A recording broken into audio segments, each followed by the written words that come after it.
ભરૂચ મુકામે ભાડભૂત ડેમ સાઇડના મનાડ પાસે ગેરકાયદેસર માટી ચોરીની અને CRZ ભંગની ફોજદારી ફરિયાદ દાખલ કરવાની માંગ સાથે માછીમાર સમાજના અગ્રણી અને એડવોકેટ કમલેશ મઢીવાલાએ જિલ્લા કલેક્ટર સહિત સંલગ્ન વિભાગને જાણ કરી છે. કમલેશ મઢીવાલાએ માટી ચોરીનું સ્થળ તથા માટી સ્ટોકનું સ્થળ તથા માટી વપરાશ સ્થળના GPS લોકેશનવાળા ફોટોગ્રાફ્સ વિડીયો સાથે જિલ્લા કલેક્ટરને કરેલ રેખિત રજૂઆતમાં જણાવ્યું છે કે ભરૂચની સીમમાં મનાડ પાસે ભાડભૂત ડેમનું કામ ચાલી રહ્યું છે. જ્યાં ભાડભૂત ડેમ બની રહેલો છે તેની પશ્ચિમ દિશામાં નદી કિનારે આવેલા CRZ પ્રતિબંધિત વિસ્તારમાં માટી ખનન ચાલી રહ્યું છે. આ સ્થળે આશરે 50 હેક્ટર વિસ્તારમાં માટી ચોરી થયેલી છે અને યોગ્ય તપાસ થાય તો વિસ્તારમાં ઘણો વધારો થાય તેમ છે. આ માટી નદી કિનારાની રેતી મિશ્રિત અને નાના ઝાડ ઝાંખડાની ડાળીઓ મિશ્રિત માટી છે, જે સામાન્ય ખેતરોમાંથી નીકળતી પીળી માટીથી અલગ પ્રકારની માટી છે અને તે પ્રથમ દ્રષ્ટિએ અલગ પ્રકારની હોય છે. આ વિસ્તારમાંથી ભરૂચ દહેજ હાઈવેની contract company GHV India private limited, Bhadbhut barrage યોજનાની contract company Dilip Buildcon limited તથા ગામ પંચાયત મનાડના સરપંચ તથા તલાટી કમ મંત્રીના મેળા પીપળામાં તેમના મળતિયાઓ સાથે ભેગા મળીને ગૌચરની અને ગામ તળાવની જમીનની માટી ખોદીને તે માટીને કેસરોલ મુકામે GSRDCના ટોલનાકાની ઉત્તર દિશામાં આવેલી જમીન પર સ્ટોરેજ કરવામાં આવશે અને આ ચોરીની માટીને ભરૂચ દહેજ હાઈવેના કામમાં ઉપયોગ લેવામાં આવી રહેલી હોવાનો આક્ષેપ પણ તેઓએ કર્યો છે. આ માટી ચોરીના બનાવ સ્થળ સંબંધી ખાણ ખનિજ કચેરીમાંથી કોઈ પરમિટ ઇસ્યુ થયેલી નથી અને કલેક્ટર કચેરીમાંથી કોઈ લીઝ ઇસ્યુ થયેલ નથી અને GPCBમાંથી કોઈ CRZની પરમિશન ઇસ્યુ થયેલ નથી. આ માટી ચોરીનું કૌભાંડ સરકારી તિજોરીનું નુકસાન પહોંચાડનાર મોટી દેશદ્રોહી પ્રવૃત્તિ છે. તેથી વાહનો સહિત માટીની તપાસ કરવામાં આવે અને તે અંગે ફરિયાદ દાખલ કરી કસૂરવારો સામે કાર્યવાહી કરવાની માંગ કરવામાં આવી છે. નકલ ચલાવતા હું બી ચોંકી ગયો કે એ જમીન ગૌચરણની હતી અને ગ્રામ પંચાયત મનારના હસ્તક એના વહીવટમાં આ ગૌચરણની જમીનની હતી. બીજો એક સર્વે નંબર છે, એ મનાર ગામનો સર્વે નંબર 263 એ ગામ પંચાયત મનારના તળાવડીની જમીન હતી. ત્રીજો નંબર જોઈએ તો ઓર અચંબામાં પડી ગયો, કારણ કે 263 2 નંબરની મનારની જમીન હતી, એ તો ભાડભૂત બેરેજ યોજનાની જમીન હતી.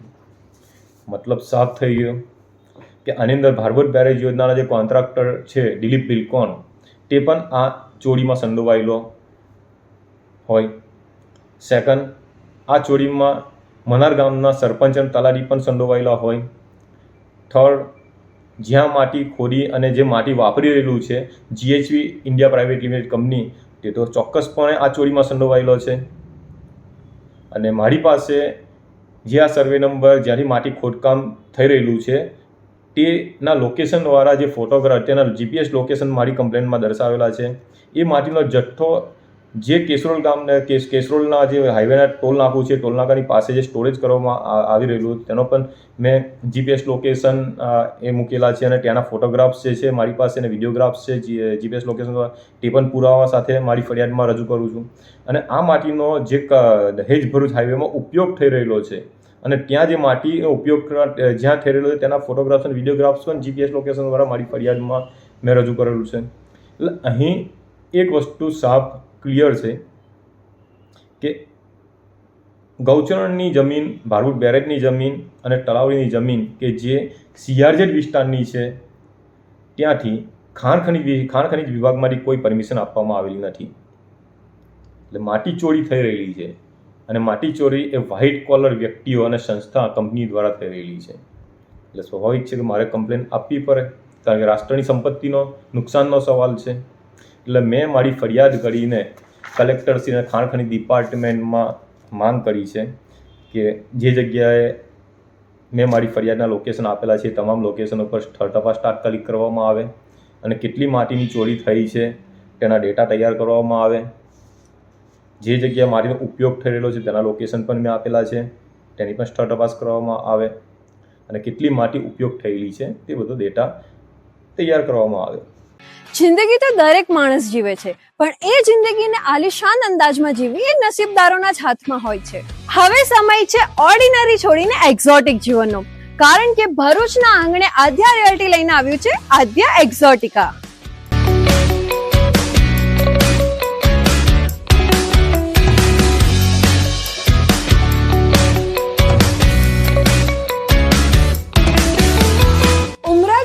રોડ પર આકાર લઈ રહેલું 203 પ્રીમિયમ બંગલોઝનું એક આલિશાન સામ્રાજ્ય, જ્યાં લક્ઝરી હવે અનરીચેબલ નથી, કારણ કે અહીં બજેટમાં કોઈ કોમ્પ્રોમાઇઝ નથી, બસ લાઇફસ્ટાઇલનું અપગ્રેડ છે.